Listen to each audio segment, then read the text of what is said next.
আজকে আমরা একটা দারুণ বিষয় নিয়ে কথা বলবো। সময়ের চক্র আর আত্মার নিজের ঘরে ফিরে যাওয়ার এক গভীর আধ্যাত্মিক যাত্রা। আমরা এমন একটা জ্ঞান নিয়ে আলোচনা করব যা বলে যে আমাদের এই দুঃখের পৃথিবীটা এখন একটা নতুন যুগের একদম দোরগোড়ায় এসে দাঁড়িয়েছে। চলুন এই আকর্ষণীয় আলোচনাটা শুরু করা যাক। শুরুই করা যাক এই দুটো শব্দ দিয়ে, ওম শান্তি। এর সহজ অর্থ হলো আমি এক শান্ত স্বরূপ আত্মা। আর এটাই কিন্তু এই পুরো দর্শনের মূল ভিত্তি। মানে প্রতিটি আত্মার আসল স্বাভাবিক অবস্থাটাই হলো শান্তি। এখান থেকে আমাদের আজকের সব আলোচনার শুরু। তার মানে আমাদের আসল সত্তাই হলো শান্তি। আচ্ছা, তাহলে প্রশ্ন আসেই, এই শান্তিতে আমরা ফিরব কিভাবে? এই পুরো আলোচনাটা কিন্তু সেই হারিয়ে যাওয়া শান্তিতে ফিরে যাওয়ার পথটাকেই বোঝার জন্য। চলুন ধাপে ধাপে দেখি এই যাত্রাটা ঠিক কেমন আর এর গন্তব্যই বা কোথায়। একবার ভাবুন তো, আমাদের সবার একটা আসল বাড়ি আছে, যেটাকে বলা হয় শান্তিধাম বা সুইট হোম।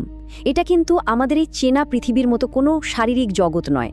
এটা এমন একটা জগৎ যেখানে আত্মারা শরীর ছাড়াই থাকে, পরম সুকুন আর শান্তিতে। বলা হয় এটাই নাকি আমাদের আসল ঠিকানা।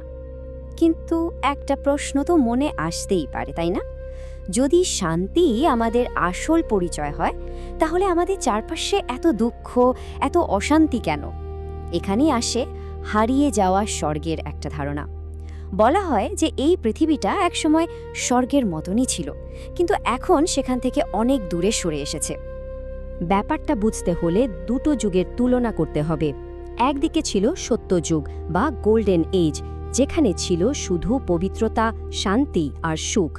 সবকিছু ছিল একদম নতুন, নিখুঁত। আর অন্যদিকে আজকের কলিযুগ বা লৌহ যুগ, যেটা দুঃখে, অপবিত্রতায় আর সংঘাতে ভরা, যেখানে সবকিছু পুরনো, ক্ষয়ে যাওয়া। আর এই দর্শন অনুযায়ী আমরা ঠিক এখন এই দুঃখের কলিযুগের একদম শেষ মুহূর্তে এসে দাঁড়িয়েছি। এটা এমন একটা সময় যার ঠিক পরে এই চক্রটা আবার নতুন করে শুরু হবে, মানে আবার একটা নতুন সত্যযুগ আসবে। তাহলে এই যে একটা বিশাল পরিবর্তনের সময়, এই সময় আমাদের পথটা দেখাবে কে?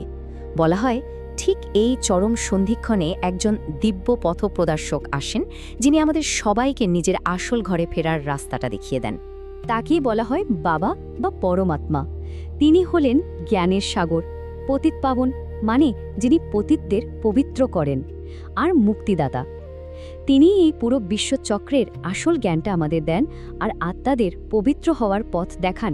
খুব সুন্দর একটা উপমা আছে জানেন, তাকে বলা হয় এই মানব দুনিয়ারূপী গাছের বীজ। আর একটা বীজ যেমন পুরো গাছের শুরু থেকে শেষ পর্যন্ত সব খবর রাখে, ঠিক সেভাবেই তিনি এই সৃষ্টির শুরু, মধ্য আর শেষ সব কিছুই জানেন, যেটা আর কেউ জানে না। আচ্ছা, জ্ঞান তো পাওয়া গেল, কিন্তু আসল কাজটা তো নিজেকে পবিত্র করা, তাই না? সেটার উপায় কি? এখানে আসছে স্মরণের যাত্রা বা আ জার্নি অফ রিমেম্ব্রেন্স এর কনসেপ্ট। চলুন দেখি এটা ঠিক কিভাবে কাজ করে। এর কয়েকটা খুব সহজ কিন্তু গভীর ধাপ আছে। 1 নম্বর, নিজেকে শরীর না, একটা আত্মা হিসেবে ভাবতে হবে। 2 নম্বর, এই শরীর আর তার সাথে জড়িয়ে থাকা সমস্ত জাগতিক সম্পর্ক, মানে বাবা, মা, ভাই, বোন, সব কিছু ভুলে যেতে হবে। আর 3 নম্বর, শুধু সেই এক বাবা বা পরমাত্মাকে আর নিজের আসল বাড়ি শান্তিধামকে মনে করতে হবে। বলা হয় এই স্মরণের ফলেই নাকি আত্মার জমে থাকা খারাপ কর্মগুলো মুছে যায় আর আত্মা আবার পবিত্র হতে শুরু করে। খুব স্পষ্টভাবে বলা হয়, কেবল আমাকে স্মরণ করো, তাহলেই তোমাদের পাপ মুছে যাবে। এই দর্শনে এটাই হলো পবিত্র হওয়ার একমাত্র রাস্তা। শরীর আর আত্মার সম্পর্কটা বোঝানোর জন্য দারুণ একটা উদাহরণ দেয়া হয়। শরীরটা হলো একটা পুরনো জুতোর মতো। আত্মা যখন পবিত্র হয়ে যায়, তখন সে এই পুরনো জুতোটা ছেড়ে দিয়ে চলে যায়, কারণ আত্মা তো অমর, কিন্তু এই শরীরটা তো নশ্বর। তো এই পুরো যাত্রার শেষে এই যে নিজেকে পবিত্র করা, এর ফলটা কি? ফল হলো হারানো স্বর্গীয় সম্পদ আবার ফিরে পাওয়া, একটা ঐশ্বরিক ভাগ্য পুনরুদ্ধার করা। আর এই সম্পদে কি কি আছে শুনুন। আছে নতুন পৃথিবীর মালিকানা, মানে গোল্ডেন এজের মালিক হওয়া। আছে লক্ষ্মীনারায়ণের মতো দেবদেবীর পদ, আর তার সাথে 21 জন্ম ধরে পরম সুখ, শান্তি আর সমৃদ্ধি। এমন একটা জগৎ যেখানে কোনো দুঃখ কষ্টের নামগন্ধ থাকবে না, থাকবে শুধু অপরূপ প্রাকৃতিক সৌন্দর্য। আচ্ছা, এই পুরো সৃষ্টিচক্রে একটা আত্মা মোট কতবার জন্ম নেয় জানেন? ৮৪ বার। এই সংখ্যাটা কিন্তু খুব গুরুত্বপূর্ণ, কারণ এটা সত্যযুগ থেকে শুরু করে কলিযুগের শেষ পর্যন্ত আত্মার পুরো যাত্রাপথটাকে বোঝায়। আর সবচেয়ে গুরুত্বপূর্ণ কথাটা হলো, এই দর্শন অনুযায়ী আমাদের এখনকার এই জন্মটাই সেই ৮৪ জন্মের চক্রের শেষ জন্ম। তার মানে কি? মানে ঘরে ফেরার সময় এসে গেছে। এই জন্মেই সুযোগ আছে বাবার স্মরণে থেকে নিজেকে চিনে সেই স্বর্গীয় সম্পদটা আবার ফিরে পাওয়ার। তাহলে পুরো আলোচনাটা শেষে আমাদের একটা গভীর প্রশ্নের মুখে দাঁড় করিয়ে দেয়, তাই না? যদি সত্যিই ৮৪ জন্মের একটা চক্র থাকে, তাহলে এই মুহূর্তে আমরা ঠিক কোথায় আছি?